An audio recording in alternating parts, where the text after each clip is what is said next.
Hey there, how y'all doing? As you can tell from the title of this video, I wanted to talk today about the Acura Integra Type R. Very interesting car from the 90s. Well, the 90s until about 2000. I happened to follow an online auction which is called bringatrailer.com. Very interesting site. It covers classic and collectible cars. All sorts of stuff goes through there. And you can put things on your watch list. Actually, you should go there. I highly recommend you go there, register yourself, and then you can sort of haunt the auctions like I do. You know, you kind of like imagine yourself buying this car or that car. And one of the really interesting things about that site is that they get into a great deal of detail about the cars that are up for auction. There's certain criteria which have to be met for the cars to be there. And so last week I was watching this 2000 Acura Integra Type R, and when I first started watching it, I think it was bid to around $9,000, and then it went for sale. It met the reserve price or whatever, which is if you're not familiar with this idea, the sellers can set a reserve price, which is kind of like the minimum price threshold that a car will they'll accept for the car. And if it sells above that reserve, it's all good. And if it doesn't meet the reserve, it doesn't sell. That happens quite frequently, that they don't meet reserves. Sometimes people sell without reserves, by the way. I mean, runs the gamut. There's all sorts of things going on out there. Anyway, I got an alert in my inbox, my email inbox, telling me that, you know, the auction was going to end, and then I was busy and it ended up selling. I'm not going to tell you the price yet, because this is the fun part. I want you guys to think about this and guess. Anyway, so there's been a resurgence in the prices of these 1990s Japanese cars. Now, you're all familiar with the famous Mazda RX-7 FDs, the twin turbos from the 90s. Those put out about 250 horsepower. Great cars. They're really collectible. Of course, we have to mention the Toyota Supra twin turbo, especially the 5-speed. That's the one to get. I kind of had my heart set on finding something like that this year, and it's just hopeless. Like anything that's nice, that doesn't have high mileage or isn't an automatic, goes for really high price. And so I was discouraged to find out that, you know, it was not in a price range which I was willing to pay. And the Integra, you know, is a relatively humble car. I mean, it's a 4-cylinder, 1.8 liter engine. It's got the VTEC, which is the variable valve timing and electronic lift control from Honda. Fairly low production numbers originally. This car was different from the regular Integra GSR in that it was lightened. It had a whole bunch of interesting stuff to lighten it. I'll just go over the list of the things that were done. Around 2,600 to 2,700 pounds. I think that's the dry weight. It's a very light car.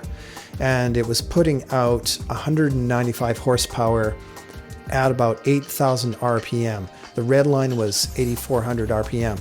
Remember, this is a 1.8 liter engine. I said I was going to talk about the weight, right? So now I'm talking about the engine. All right, so I'll keep talking about the engine. So the claim to fame of this little engine from the Acura Integra Type R was that it had the highest horsepower per liter of any normally aspirated engine made anywhere. And at the time in the 90s, that was a big deal. It was producing over 108 horsepower per liter. It surpassed the amazing Ferrari 355 engine. That was an 8-cylinder engine with 5 valves per cylinder, and it produced over 107 horsepower per liter. Well, the Integra beat that, and it wasn't going to be surpassed until the Honda S2000 came out with an even higher horsepower per liter output from a normally aspirated engine. So back in the day, in the 90s, this was a big deal. And this technology was available in a very reasonable price point. I think they were somewhere around 24,000 US. And I don't have the price ranges from all those years. But anyway, so let's get back to the weight of the car. I mentioned that it was somewhere around 2,600, 2,700 pounds. It had neat stuff like Recaro seats, limited slip differential, a small Momo steering wheel.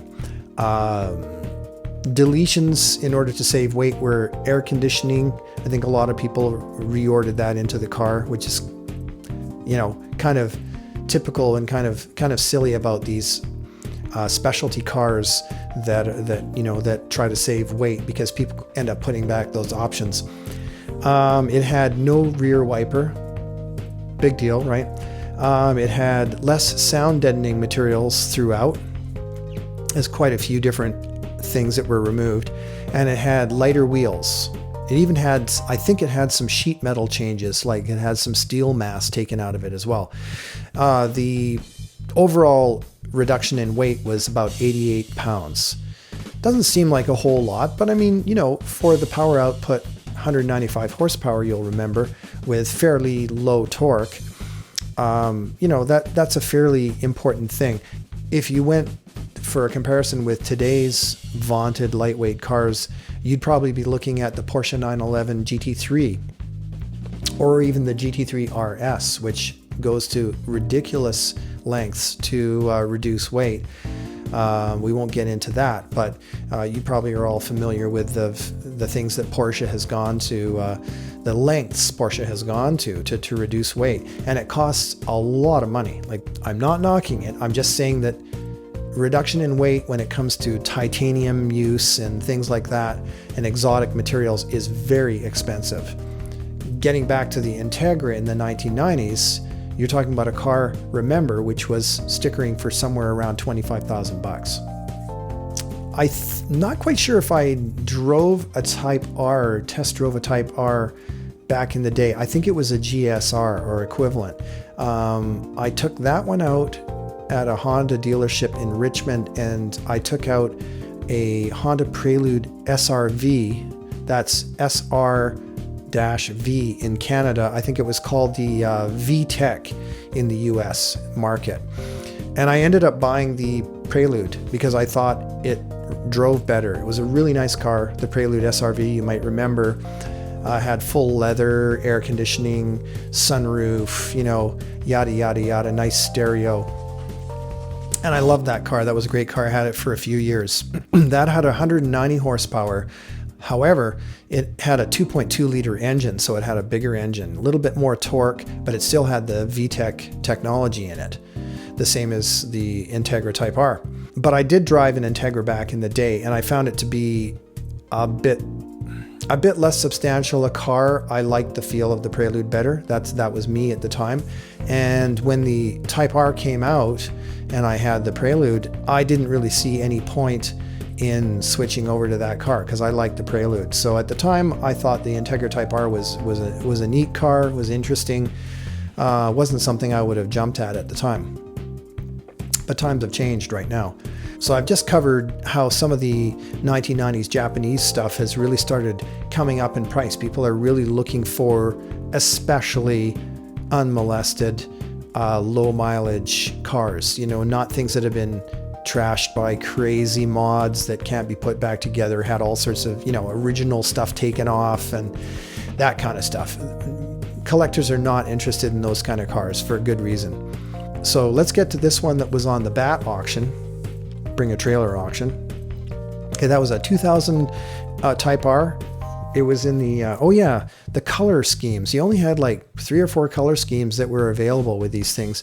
The one on the Bring a Trailer auction happened to be that flamenco black pearl, which was one of the options later on. But you could also get a Nighthawk black pearl, and the original Integra Type Rs are all white. It was called Championship White. And then there was also a Phoenix Yellow, they called it, a little bit later on. This particular example that went on the auction last week was in the same family. It was the owner's father's car, and it had a lot of service records. As I say, it had a ton of pictures, and check this out. I checked out the wheel wells, for example. Very, very clean car. Look at the undercarriage of this car. It's really clean. Nice car. It's had a bunch of work done to it, which is documented. It has receipts for all the work going back to new, so you can tell that it's a well looked after car. I think it's garaged along with some other collector cars, so whoever owns it is a person who takes care of their vehicles and understands the value of them, which is great. So it's got a clean Carfax report. It's had no major accidents, I think. It's accident free, except for like some minor stuff. It's had some resprays to deal with rock chips and stuff like that. So that was basically it. So how much would you pay for that car?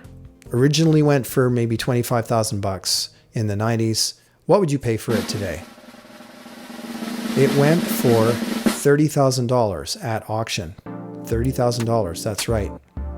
Very nice car, but it shows you that these things are really coming up in value. And I thought I'd bring it to your attention because I know you guys are car guys, and I thought you might be interested in how this market is going. I'm certainly following it, and I would love to pick up something interesting out of that class of cars at some point. I don't know what I would pick up exactly. It depends on the deals that come up, the opportunities that come up. But that's it. 30,000 bucks plus your auction fee, and you got to ship it and blah, blah, blah, all that kind of stuff. So keep your eyes peeled, you guys, for interesting deals. Do be careful about cars that have been altered or cars that have been converted into fake Type Rs. Apparently there are some scams out there. So make sure you've got all the the vehicle codes that correspond with the proper options for that car. Make sure all of the VIN numbers check out, all that kind of stuff. And if you don't see that kind of stuff, just walk away from it. In my opinion, you got to get something that's truly legit, truly clean. Otherwise, why bother, right? There's always something else you could check out. So happy hunting if you do go for that. And please comment below if you have some thoughts about this. Also, let me know if you have an Integra Type R that you now own, that you've bought recently, or that you're thinking of selling, something like that. That may be of interest to us. And also let us know if you're in the market for one, and if you're looking around, and what kind of experiences you're having with it. That would be interesting to know. All right, thanks again for watching. Thanks for all your subscriptions and watching these shows. It's really going well. We are actually creeping up on 200,000 views right now, which is like mind-boggling for me, but very happy with that. Anyway, all the best to you. Have a great holiday, and we'll see you after Christmas. Take care.